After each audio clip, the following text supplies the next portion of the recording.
નાનપણમાં વેકેશન પડતું ને એટલે સૌથી પહેલાં રાહ જોઈને બેઠા હોય કે મામાના ઘરે જવાનું છે. પછી મોટા બાપુને ત્યાં અને દરેક સગાવાલાને ત્યાં જ્યાં પણ આમંત્રણ મળે બધા આતુરતાપૂર્વક રાહ જોઈને બેઠા હોય.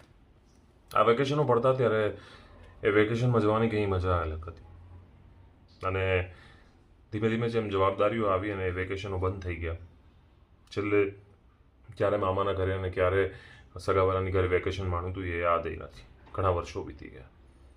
જ્યારે જવાબદારીઓ આવી ત્યારે એ બધું છૂટી ગયું.